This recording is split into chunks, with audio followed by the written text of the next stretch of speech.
दिमाग का वहम या असली मौत? सब्सक्राइब करें डाकिनी डायरीज।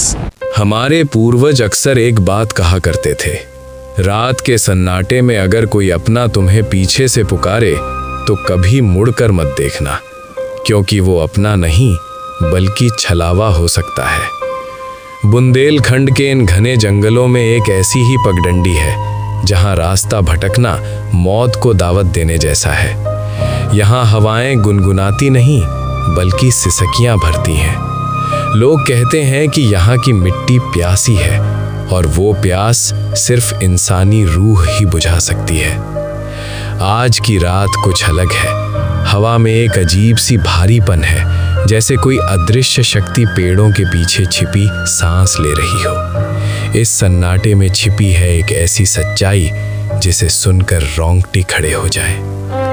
राघव शहर से अपने गांव लौट रहा था, लेकिन शॉर्टकट के चक्कर में वो उस रास्ते पर आ गया जहां वक्त भी ठहर जाता है। उसे महसूस हो रहा था कि कोई उसका पीछा कर रहा है, पर जब भी वो पीछे मुड़ता वहां सिर्फ काला अंधेरा और धुंध होती। लोक कथाओं में छलावा के बारे में कहा जाता है कि वो आपकी सबसे गहरी यादों या आपके सबसे प्रिय व्यक्ति का रूप धर कर आता है। वो आपकी हिम्मत नहीं बल्कि आपके विश्वास पर हमला करता है। राघव को लगा कि उसने मंदिर के कोने में अपनी माँ को खड़े देखा है, पर इस घने जंगल में आधी रात को माँ यहाँ कैसे आ सकती है? ये सवाल उसके दिमाग में हथौड़े की तरह बज रहा था। डर ने उसकी रगों में खून जमा दिया था।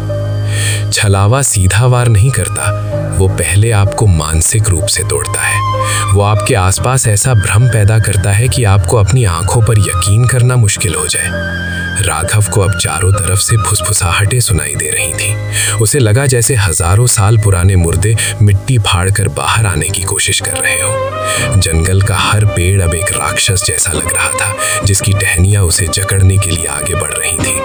उसे समझ आ गया था कि वो किसी साधारण मुसीबत में नहीं है, वो एक ऐसे जाल में फंस चुका है जहां से निकलने का रास्ता सिर्फ वही जानता है जो इस दुनिया का नहीं है। रूहानी ताकतों का खेल अब अपने चरम पर था।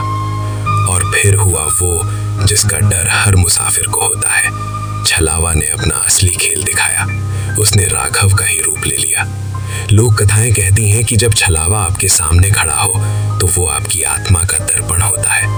वो दूसरा राघव अब धीरे धीरे उसकी ओर बढ़ रहा था। उसकी चाल इंसानी नहीं थी, उसके पैर उल्टे थे और गर्दन अजीब तरीके से मुड़ी हुई थी।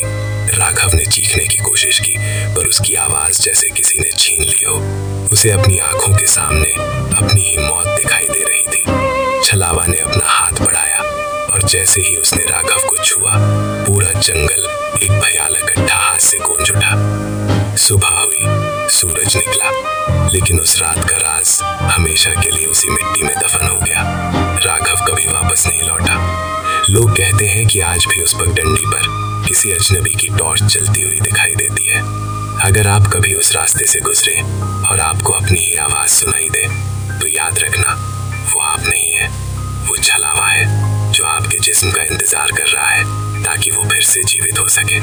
भारतीय जंगलों के ये रहस्य आज भी विज्ञान से भरे हैं। क्या आप तैयार हैं उस पगडंडी पर चलने के लिए?